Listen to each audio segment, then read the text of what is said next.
San Francisco businesses threaten not to pay taxes unless officials clean up the city. Border Patrol agents save a toddler and an infant who were left behind by smugglers in the middle of the desert. Aaron Rodgers joins Joe Rogan to talk about COVID-19 and the media's narrative. And we have updates on what took place during the pullout of Afghanistan. All that and more here on The Bald Brad Show.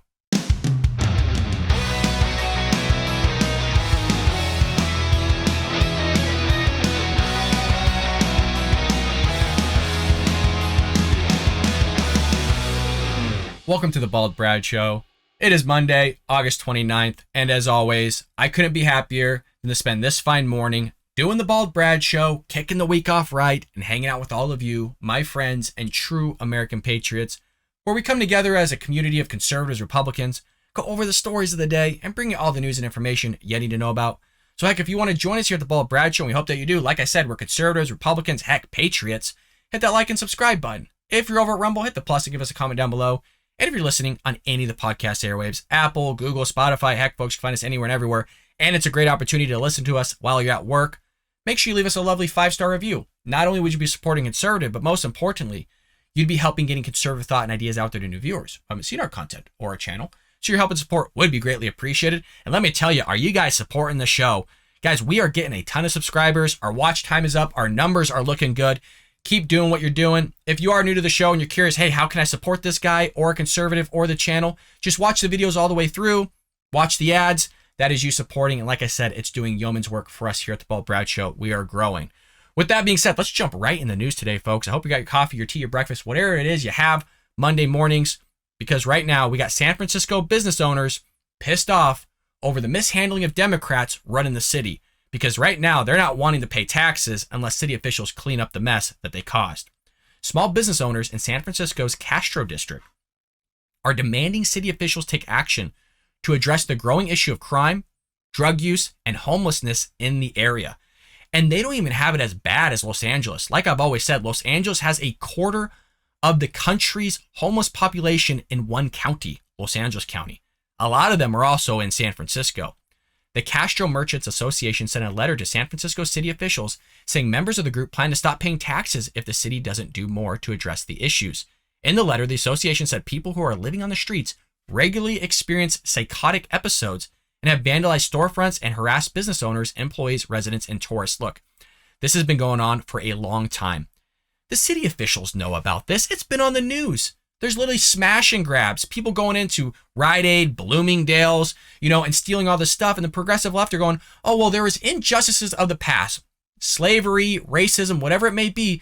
And so they deserve these products. They deserve the lip balm off the shelf. They deserve the deodorant. They need to feed their kids with these things, which is crazy. Like I said, they're literally stealing like actual bags, purses at Bloomingdale's, clothing, chapstick, lip balm, deodorant. All this stuff, but they need to feed their children. You're right. So all the injustices that took place in the past, those that are living today are the ones that have to pay for the injustices of the past. It's so crazy to me. They've been knowing this stuff is going on. They've been knowing homeless was a problem for quite some time now. They know all about this. So now you got business owners pissed off because the very things that these business owners, some of them are voting in, is now having ramifications on their business where now their business are being vandalized, their customers are being harassed, and now all of a sudden they're pissed off. I've talked about it so many times on the show where people vote in policies, not fully understanding what they're voting for because they're just going Democrat on things. And now it's having ramifications for them, their business, and as well as their community. Quote, our community is struggling to recover from lost business revenue, from burglaries, never-ending vandalism, graffiti, often committed by unhoused persons. Okay, that says it right there on who's speaking, right? This quote in the letter, unhoused persons, they're homeless, they're bums.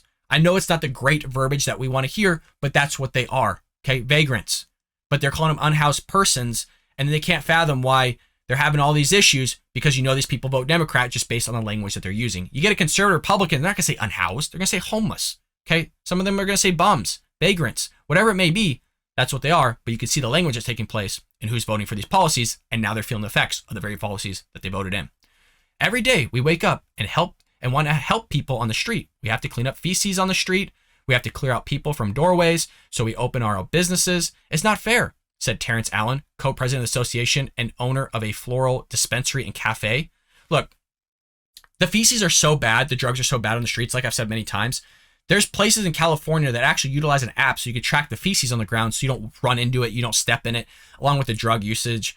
Many of you have heard on the show here, I've talked about the fentanyl crawl that Savannah Hernandez from Blaze Media, she used to be the producer for Slightly Offensive. She's done a fabulous job of just documenting not just the southern border, but also the fentanyl and the things that are seeping into California from the U.S.-Mexico border. And just the massive devastation it's had on this state is just mind-blowing. Just mind-blowing. According to the Chronicle, the group asked the city could designate 35 of the city's shelter beds for the neighborhood's homeless population, create a comprehensive plan on how to offer services to individuals who repeatedly decline help, and provide monthly metrics on how many people in the community have been offered services and shelter. You have co-president of the association said the association's demands are not met. The association may ask store owners to stop paying taxes and other city fees. Look, here's the problem with that. A lot of times when you don't pay your taxes and fees, you get issued a penalty, and those penalties also accrue interest. And those interests start of which when you were supposed to actually pay either the penalty or your taxes, your fines, whatever it may be. So if your business has already taken a hit, it might not be the best thing to mess around with paying taxes on a state or even federal level. I'm assuming they're talking about local taxes here, but still might not be the best route of going with that direction, especially when you're doing the Democrat Party of your locality, because all they want is money, right? They want bigger government. They're going to get what they want sooner or later. So I'm not really on board with what they're doing. I understand where they're coming from. I'd be pissed off as well, but maybe paying your taxes or not paying it, you got to weigh the cost there, because there are some ramifications that you might be having later on in life with that. If the city can't provide the basic services for them to become a successful business, then what are we paying for? I mean, again, there's truth to that. We can't have a vibrant, successful business corridor when you have people passed out on drugs, littering your sidewalks. These people need to get help. Look, I keep saying it. I know I'm repeating myself. This has been going on for years. If they cared, they would have done something with it already. We do expect to see some change in Los Angeles, not because of what's actually happening, but because the Olympics are coming in soon, and they don't want world news and the press coming in, looking at people defecating on the street, throwing their feces on freaking, civilians walking around, just average people, Los Angelesans. I don't know how you pronounce that. I think that's right.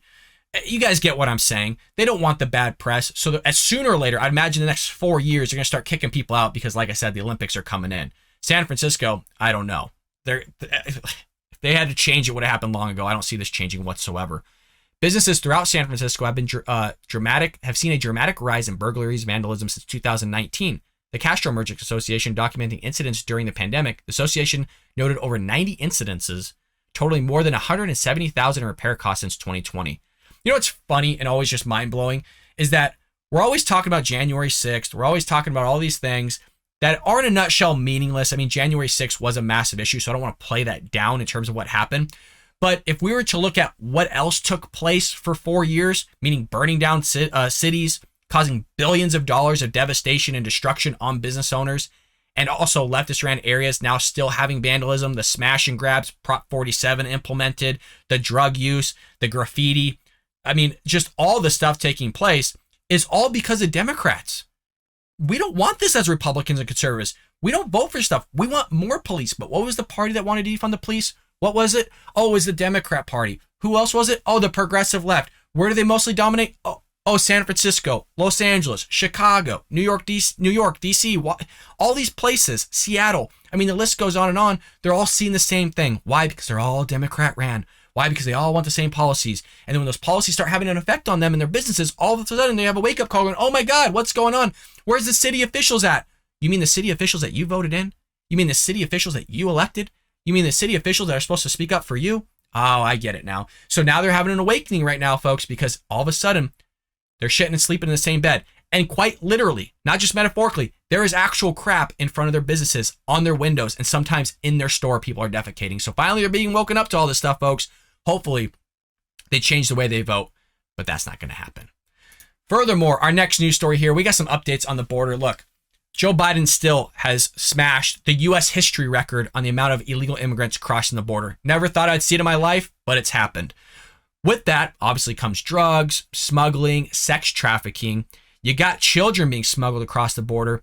And when, they don't pay or something takes place, something happens, these smugglers will literally leave children out in the middle of the desert.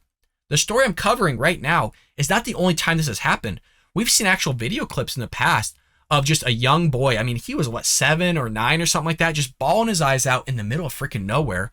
Luckily, Border Patrol found him and saved him, or else he would have just died. Think of the amount of children that actually die, that don't make it across that desert and just are just left to die. Nobody know who they are. Nobody's going to know their names. Nobody knows they're ever going to die. It's terrible. This is the stuff Joe Biden supports. This is the stuff Joe Biden and the Democrats love. And for them to say they don't love it, it's a lie. Because if you didn't want this to happen, you would lock up the border, you would do things legally, and make sure people are coming across the right way, the legal way.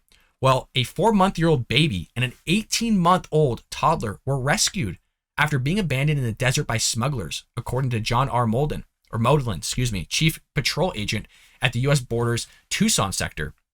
He tweeted this: yesterday, smugglers left an infant and a toddler in the Sonoran Desert to die. This is cruelty, and it is gut-wrenching. I mean, it is terrible to think about. Not just a toddler or a baby, but heck, even an adult, just to leave them behind. I mean, there's pregnant women that are just left behind to rot and die in the desert. Early on, when we started the Bald Brad Show about 18, 19 months ago, we literally talked about how the ranchers in Texas had never seen so many dead bodies on their ranch, and they didn't know what to do with them because people weren't coming and collecting and picking them up. They were used to having 1 or 2, maybe a year, but they were looking at dozens and dozens, and still are. People are just dead on their land. And imagine, like I said, imagine when you have 200,000 people, over 200,000 people coming across the border each and every month. Just think about the amount of people, one, that obviously aren't being apprehended. The gotaways are just coming into the interior. All the drugs, the terrorists, the violent gang members, all that stuff. But think about the people that are dying on that trip.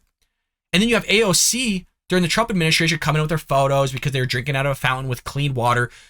The water fountain that they were drinking in those facilities is better than any water that you can ever find in literally the entire bottom hemisphere of the globe down there. The water is pure. It's great. It's the best water you can get. I sound like Trump. It's great. It's best. It's the purest water. It's so natural. The minerals in it alone will sit there and make you buff. It's like Popeye with the spinach. But you guys get what I'm saying. She's getting all pissed off over the mishandling of what was taking place at the border, people in cages and all this stuff, whatever you want to say. But where is she now? Where's Ilhan Omar? Where's the Democrat Party on this, where you literally have now babies being left behind? If they really cared, they would stop it, but they're not going to. Phoenix 10 reported that according to U.S. Customs and Border Protection, an agent was notified by an arrested migrant group that the youths were basically left in Lukeville Port of Entry on the Oregon Pipe Cactus National Monument, like within that vicinity. The Associated Press reported that a migrant group of individuals who had been arrested told an agent about the kids' whereabouts. So thank God somebody talked about them, because if they didn't get this report and actually act on it, you know what would have happened. These kids would have been dead, long gone, kaput. But it's so frustrating because they're putting all of this on Republicans. I mean, we talked about Eric Adams of New York, how Greg Abbott is busing these illegal immigrants to their cities because New York City is a sanctuary city. It's a right to house city, right to shelter. And he's complaining about having about 5,100 immigrants sent to him, saying we can't help these people. We can't even cover them. A city full of millions of people, he can't even handle a little over 5,000. Where you have Texas, Arizona getting anywhere from 6,000 to 12,000 or more a day, and they expect them to cover the cost and all the expenses. Then you got Muriel Bowser of Washington D.C. also complaining about getting buses of migrants there. But we thought you wanted them. This is the Democrat Party platform. But who are they blaming? They're blaming us, the Republicans. So far this year, folks, Tucson sector has seen a 12% increase in unaccompanied children being smuggled across the border over fiscal year 2021. And get this, are you sitting down for this number? 234% increase over fiscal year 2020. Basically, since Joe Biden's taken office, things have just gone through the roof. Things you've never seen before. Quite literally. When I say that, sometimes it almost seems like a joke. Like, he's exaggerating a little bit. No. He has literally shattered records.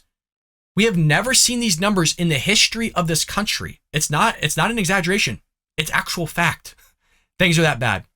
The Pentagon has rebuffed Washington, D.C. Mayor Muriel Bowser's request for the National Guard to be deployed in order to help the city cope with the influx of migrants. That's what I was talking about. She's calling the National Guard for help because she can't handle it, but yet she wants to be a place where they can all flock to and help, or at least she says with her words. Her actions, of course, are different, and we get that quite consistently with the progressive left.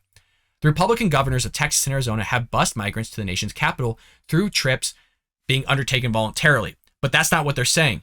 They're pushing a lie. Eric Adams and Muriel Bowser are lying, saying that we're forcing them to get on these buses and go there. But they sign a paper in their own language saying where they want to choose. And then they say, oh, well, they're not being fed. They're coming here malnourished. No, they were malnourished before.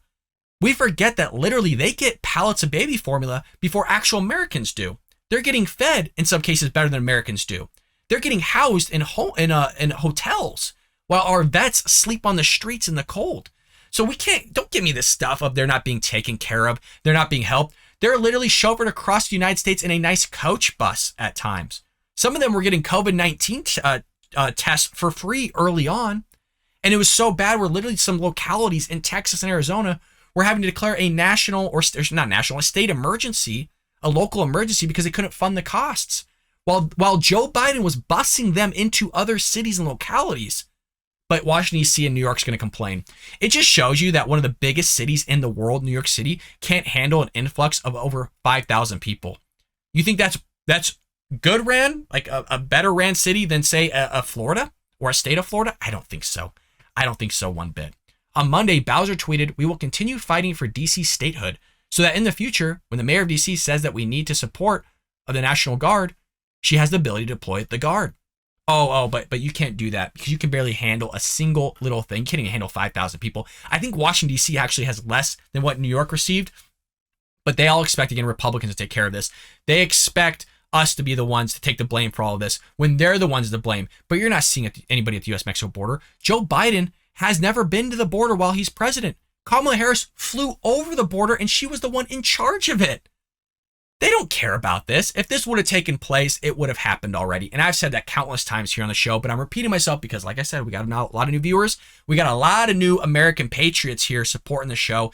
Remember, watch the show all the way through, folks. Hit that like and subscribe. Leave us a comment as well. It does support us. It does yeoman's work, especially with big tech trying to censor us. You all know with that going on. And with the midterms coming up, Lord knows if we're still even going to have a show because it might be banned. Who knows here. But there you go. Democrats just leaving babies and infants out in the desert to die. These two are lucky. Just imagine the hundreds, if not thousands, that are left there rotting in the desert, never to be found. But they care, folks. They tell us with their words all the time that they care. The only thing they care about is removing our rights, i.e. the First Amendment, which we just got done talking about censorship, i.e. the Second Amendment, which the House of Representatives just try to put a ban on certain semi-automatic weapons. But it's all right. There's no infringement on your Second Amendment rights. Nothing happened, folks. It's all smoke, no fire. Don't worry about it. So it's just crazy what's going on. Well, speaking at least of something good here, you got Aaron Rodgers. Now, I've been trying to watch more of the NFL. If anybody knows me, I'm a big hockey fan. I played ice hockey for over 25 years. So I'm big into the NHL. I'm also a professional ice hockey referee in the sense of I do, high school and stuff like that. I get paid for it. That's why I say I'm professional. I don't do like AHL or NHL or something, nothing like that. I'm not that good, but some guys are and they deserve it. Well, we got Aaron Rodgers here, the NFL superstar, blasting the media's COVID vaccine witch hunt in a Saturday's appearance on Joe Rogan's podcast and explain why he refused to get the jab during last year's football season. We got a clip here, and I want to watch it because Aaron Rodgers has really grown on me over the last couple years, and I think it's deserving to get a little bit of action here on the Bald Brad Show with him on Joe Rogan. Let's go ahead and roll it. Hindsight is 20/20, right? We're looking at it from after it's over. And so many people, they just bought the narrative that was being promoted by CNN and MSNBC and wherever, that if you get vaccinated, you can't get COVID, you can't spread COVID.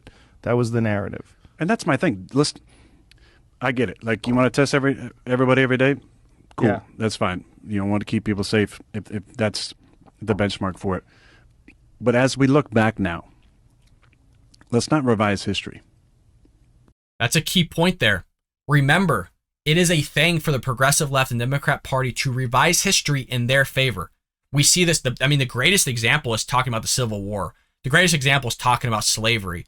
The greatest example is, that combined just in that issue of slavery, segregation, certain rights that were passed, was done by Republicans in the favor of life, liberty, that all men are created equal. That analogy over there in terms of Republicans implementing that, where the Democrat Party was the one that wanted slavery. They're the party of the Ku Klux Klan. They're the party of suppressing black people, but you don't ever hear that in the history books. They do this whole Howard Zinn revisionist history within schools where they just talk about the North and the South. They don't ever talk about that it was the Democratic South. They don't ever talk about that the Democrats were the ones that suppressed black people. They don't talk about the metaphor plantation that's taking place nowadays of still doing the same thing, just in a more of a metaphorical way rather than a literal physical way. So I love this idea of him talking about, let's not revise history. Let's actually talk about what really happened here. It's an important comment that Aaron Rodgers made. Let's not revise history on what actually happened and what was said. Because what was said was, you get the vax, you can't spread it or contract it. And no one's talking about that. And I'm surprised, honest to God, this is even on Twitter. I'm surprised Twitter hasn't taken it down. I don't know if this clip right now, this segment's going to get taken down because of that. We don't ever talk about that. All the stuff that took place, and probably because there were so many lies, there are so many things that we were told as a public that we can't even keep track of all of it anymore. But he is 100% right. We were told that if you got the vaccination, that it would not spread, it could not be contracted, and basically you wouldn't have any symptoms. You'd be good, right? Like all the other vaccines we've had over the years. But no. You know, all these things. Oh, well, it just softens the symptoms now. Oh, well, you could still contract it. Like Joe Biden's had like his 50th freaking jab, and he still gets it multiple times. So it's all crazy. I mean, look, I got the vaccine because I knew it would soften the blow, but that's literally the only reason. So I didn't get dramatically sick. I would have been fine probably if I didn't have it based on the statistics and the survival rate. Not probably, almost a certainty, but they're going to spread this lie, and the media did spread this lie and still do. They still do. So I'm glad Aaron Rodgers here stepping up to the plate. Seems upset that that was a lie, including Birx, who has said that she had always known that it was not going to stop transmission and it was not going to stop people from spreading it, which is wild. That she would say, we knew that you were still going to get it, even if you got vaccinated. Which is, no one said that. No. Pandemic of the unvaccinated. Yeah. What do they call the winter? The winter of death or whatever, yeah, for the non-vaxxed? I saved that. Winter of death and suffering. Yeah. It's like they were Game of Thrones. Like they were they're talking about the fucking White Walkers coming. Winter of death. I mean, Jesus Christ. It's so wild because at that point when they had said that, we had already realized, like, oh, this is 78% of the people hospitalized were obese. Most of the people that died were either obese or very overweight or very old. Comorbidities. Yeah, 4 comorbidities. At least 4 for like more than 50% of the people. It's crazy. And that's not the only clip we have here. Hang on, folks. We got another one with the same the duo there talking about COVID-19 and just kind of how Jen Psaki lied to Biden administration.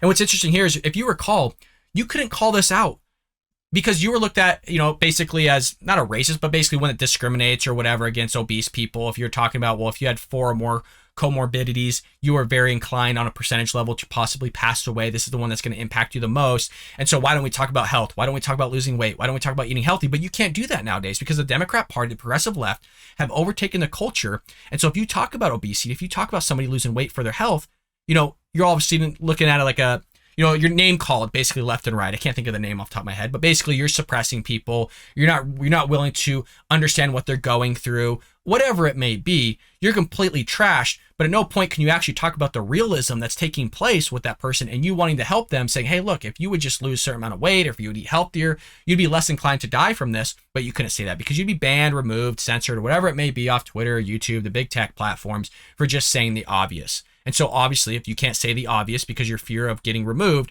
that information is getting suppressed and it's not getting out there to people. And if it is, like I said, you know what happens. Well, Joe Rogan just straight up calls out Jen Psaki for her lying and basically everything that she said, back when, and basically compares and contrasts her to Kayleigh McEnany, the previous White House press secretary for Trump. I mean, she's just a freaking national treasure herself. When Jen Psaki said these vaccines are approved by the FDA, which is the gold standard, that was a lie. They weren't approved. This was not true. They had an emergency use authorization. They weren't approved. But she was a propagandist. I mean, when she's working for the White House, she's this person that, answers questions, and most of it, the hard questions were all by Peter Doocy on Fox News. He was like the only guy that was like pushing back against her, and she just fucking flat out lied on not just one occasion, multiple occasions. I mean, maybe they had a narrative that they told her, maybe these are talking points, maybe that's her job. But it's a weird job in the beginning, right? To begin with, because it's a job where you're not even asking the president. You're asking this White House press secretary. Yeah. So there's a person, and the only one that was good at that girl, McEnany, what's her name? Kayleigh McEnany, the one who worked for Trump. That lady was a fucking assassin. That lady had like binders with like footnotes, and anyone would say some shit. That's interesting because actually CNN said this, and then she would like quote it back to them and stuff it in their face. That lady's the best ever at that job. She's the fucking Michael Jordan of White House press secretaries. She's a fucking wizard. Hey, he's not wrong, folks. He's not wrong. Kayleigh McEnany has a book out. If you haven't read it, I forget the title of it. She's wearing a pink dress. Phenomenal book, and it really talks about how she came in on the offensive, how she came and prepared her notes, and just the amount of work that she went in and did. And by the way, she would talk to Trump. She would actually get his take on it. I mean, Sarah Huckabee Sanders did the exact same thing. I don't think she was as prepared and as good as Kayleigh McEnany.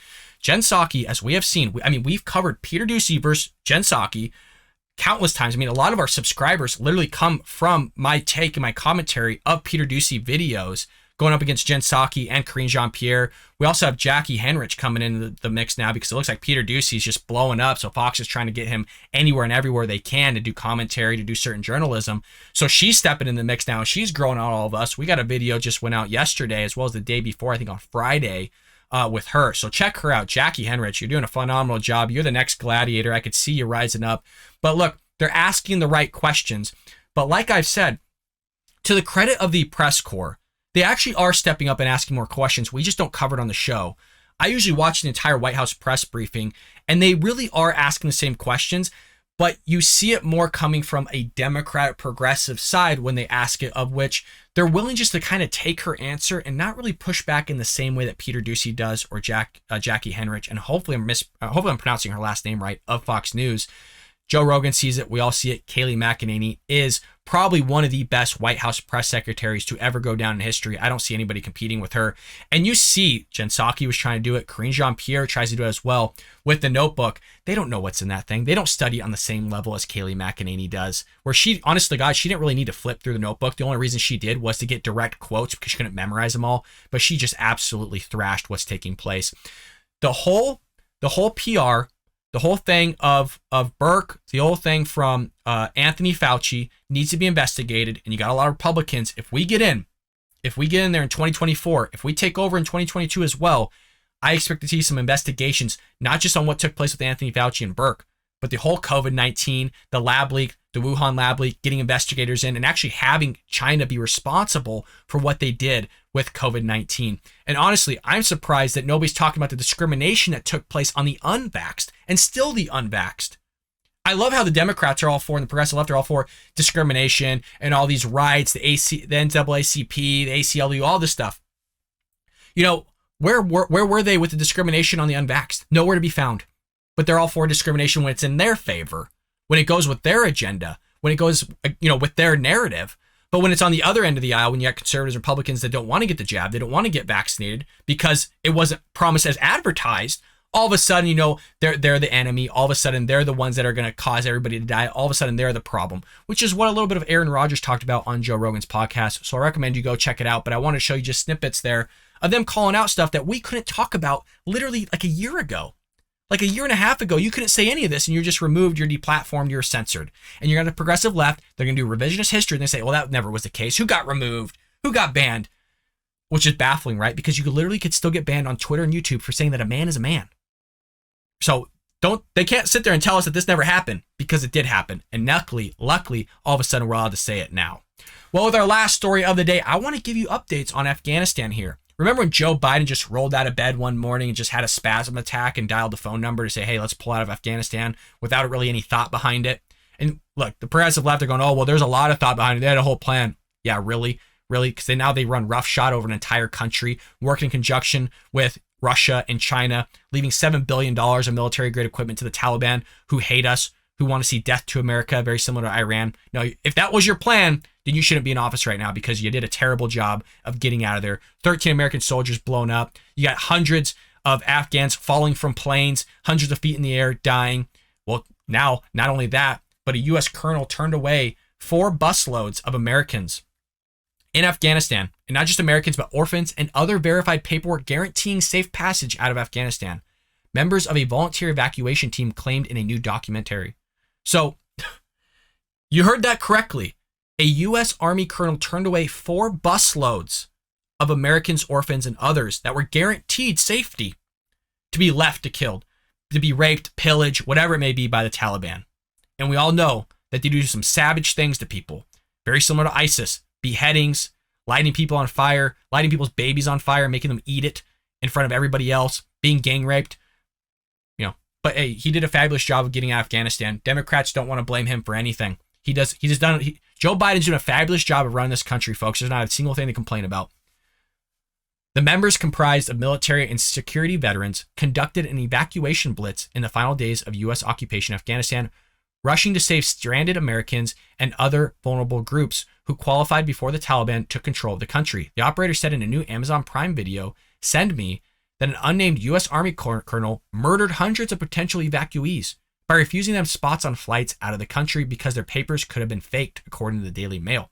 Isn't that something you should have thought before you kind of pulled out of the country, of creating paperwork that couldn't be faked?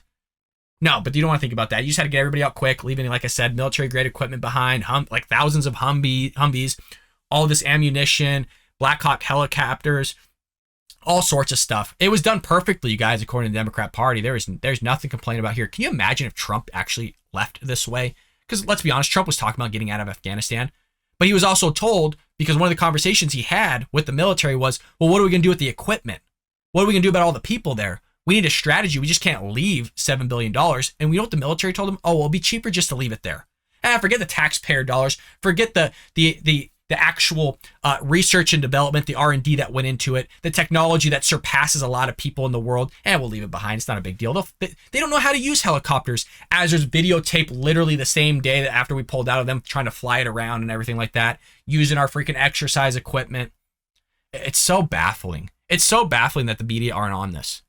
If this was a conservative Republican, they'd be everywhere. They'd be pouncing 24/7 coverage, left and right, nonstop. It's so frustrating, the freaking bias that our media has, man. Former Army Ranger and MMA fighter Tim Kennedy said the incident took place on August 25th, 2021, days before the American withdrawal concluded. Kennedy's team of highly skilled specialists had driven 4 buses filled with hundreds of people through a secret U.S. military-controlled gate in Kabul's International Airport at 3 a.m. The evacuees' documents have been verified, and the group, comprised of Americans, allies, Christians, orphans, and others, were preparing to board a flight out of Afghanistan, which the Taliban controlled at that point.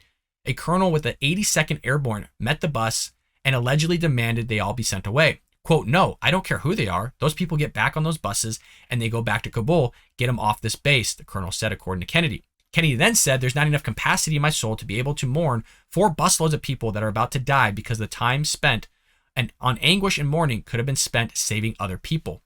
Former Force Recon Marine Chad Robicox, and I'm mispronouncing his name, another member of the elite evacuation team, said the colonel had essentially just killed the group by sending them back over the airport in the view of the Taliban, which would identify them and hunt them down for working with Americans. And hunting them down doesn't even do justice to what the Taliban are going to do to them and have done to them.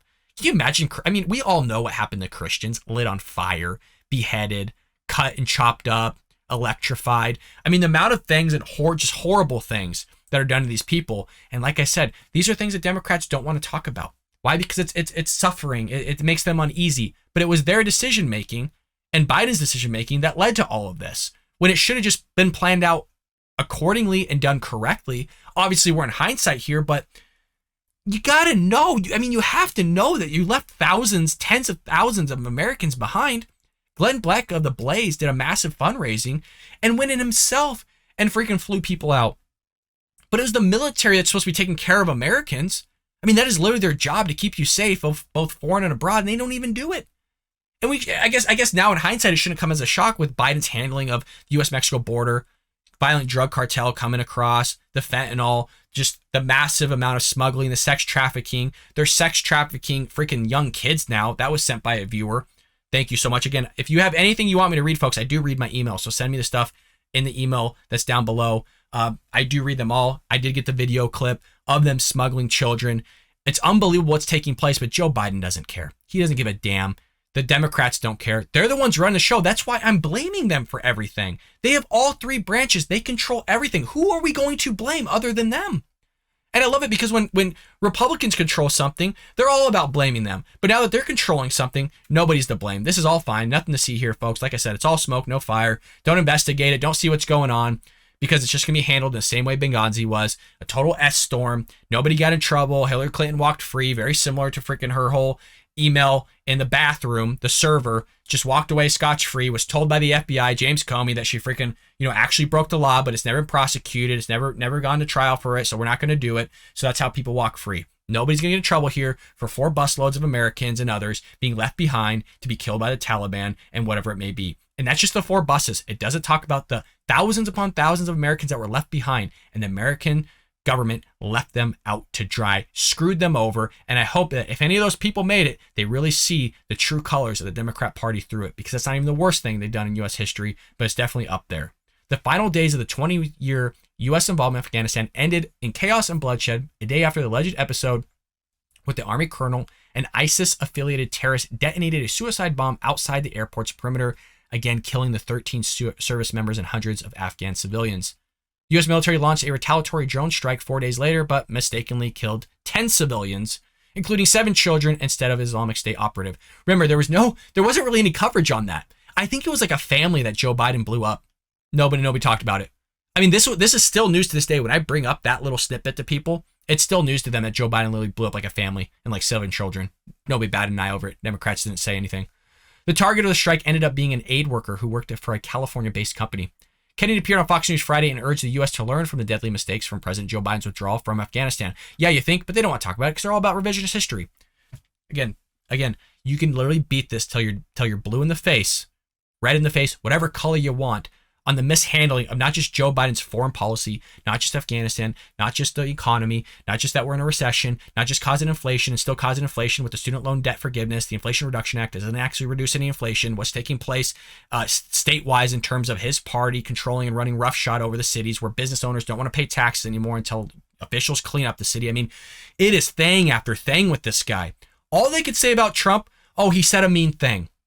Joe Biden doesn't just say mean things like telling Peter Doocy he's a dumb son of a bitch, or that Mitt Romney's gonna put all you black people back in chains when he was running originally for president back when. No, we're not gonna talk about those. Or are we gonna talk about his mishandling of literally everything? They don't talk about anything with Joe Biden. They're stoked that he can freaking eat an ice cream. Oh, what flavor ice cream is that, President? It's chocolate chip ice cream. It's like, whoa! They literally said that. Go back and watch the clip. Oh, like they were astonished. They see the guy ride the bike for like 50 feet and he falls off and they're still amazed. I mean, Joy Behar literally was bragging about how she was told from Joe Biden that he works out every morning. Like that was the big news for her. And she was so floored about it. So this is the way we run our country nowadays. This is the way the media want to handle everything. But when you get a conservative or Republican in office, you're going to see a different view from them. Totally different view. Nothing but animals and vultures going after us. Well, folks, there's the news for the day. I hope all of you enjoyed it. Like I said, when you see the later episodes, a snippet of it, can you please watch it? If you're not interested in it because you already heard it, just hit it on mute, let it run, watch the advertising. It really does help support the show. And all that money that we get from the advertising, which to be quite frank, isn't that much, goes back into advertising episodes for ourselves so we can accumulate and get a broader base here to join the Bald Brad Show. Thank you so much to all you loyal patriots to this country and to the Bald Brad Show. And folks, I will see you tomorrow here on the Bald Brad Show.